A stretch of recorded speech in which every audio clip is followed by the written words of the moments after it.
Hello दोस्तों, pregnancy जैसे ही होती है लेडी की बॉडी में बहुत सारी चेंजेस आने शुरू हो जाती हैं।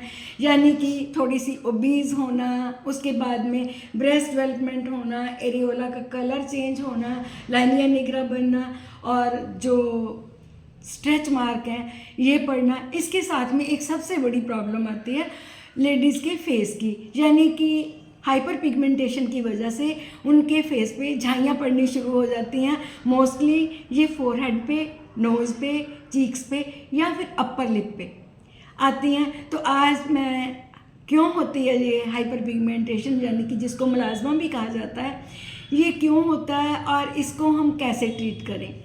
तो आज इसी पे बात होगी, कौन कौन सी चीज़ों का ध्यान रखना है और कौन कौन सी चीज़ें हमने करनी है।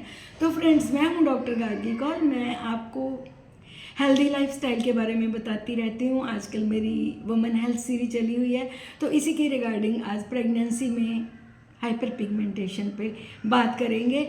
तो हाइपर पिगमेंटेशन होती क्यों है? एक्चुअली हार्मोनल गेम है ये।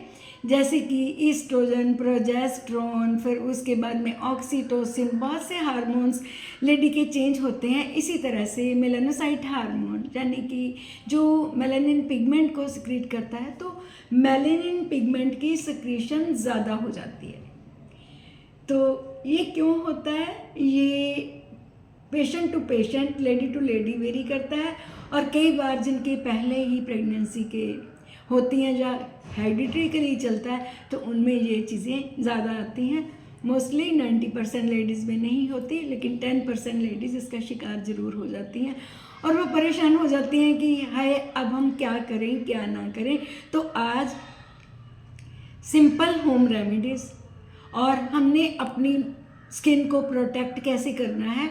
अगर हम अपना पूरा ध्यान नहीं रखते और ज़्यादा करके सूर्य की रोशनी में काम करते हैं, तो ये मुलाजमा और भी ज़्यादा प्रोमिनेंट हो जाता है, ये झाइयाँ और भी दिखने लग जाती हैं। तो ये भी मेरी रिक्वेस्ट है कि प्रेगनेंसी में ज़्यादा धूप में ना जाएं, ताकि आपकी स्किन जो है इफ़ेक्ट ना हो। तो चलिए बात करते हैं कि हमने कौन सी चीज़ें, पहले डाइट पे चलेंगे, कौन सी चीज़ें खानी है, तो और कौन सी चीज़ें हम स्किन पे अप्लाई करें ताकि मिलाज़मा हमें हमारी ब्यूटी को ख़राब ना कर सके।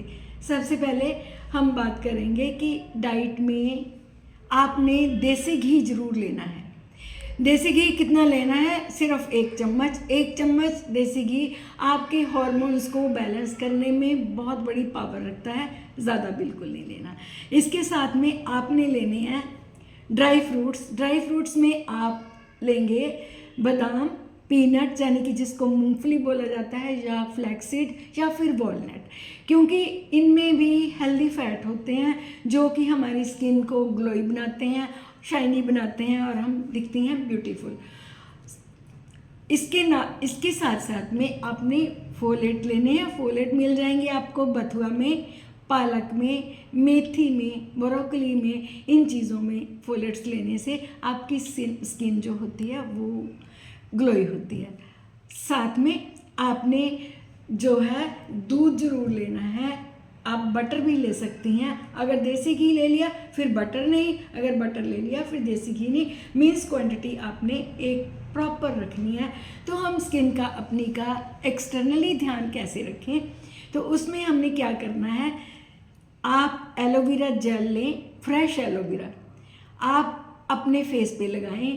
उससे आपकी स्किन की जो टैन होती है वो ख़त्म हो जाती है और आपकी स्किन में जो पिगमेंटेशन है वो ज़्यादा प्रोमिनेंट नहीं दिखती। इसके साथ साथ में आप सनलाइट में ना जाएं। अगर आपने बाहर जाना है तो मैं होम रेमेडी में बनाया हुआ सनस्क्रीन बताऊंगी। आप लें थोड़ी सी ग्लिसरीन, उसमें डालें गुलाब जल, उसमें थोड़ा सा नींबू डाल के जब भी बाहर जाओ आप अपनी स्किन पे अप्लाई करो, ताकि यूवी रेडिएशन का आपकी स्किन पे कोई बैड इफ़ेक्ट ना हो सके। और इसके साथ साथ में अपनी बॉडी को रखें हाइड्रेट, बहुत फ़ायदा होगा। फ्रेंड्स, मैं आपको इतना बता देती हूँ, ये जो मिलाज़मा है इसको रिकवर होने में नॉर्मली 1 ईयर लग जाता है। 1 साल के बाद ये अपने आप धीरे धीरे झाइयाँ आपकी फीकी पड़नी शुरू हो जाती हैं। स्ट्रेस ना लें। अगर फिर भी आप ठीक नहीं हो रहे हो तो आप काइंडली डॉक्टर से एडवाइस ज़रूर लें, वो आपको कुछ ना कुछ बेटर बताएंगे। कई बार तो लेज़र तक करना पड़ता है। तो होप सो मेरे द्वारा ये दी गई छोटी सी जानकारी आपको अच्छी लगी होगी। अगर आपकी फैमिली में भी आफ्टर डिलीवरी या ड्यूरिंग प्रेगनेंसी किसी के मुंह पे छाइयाँ हैं तो ये वीडियो उनके साथ शेयर ज़रूर करें ताकि उनका फ़ायदा हो सके। होप सो आपको मेरा कंटेंट अच्छा लगा होगा। Thank you very much for watching my video.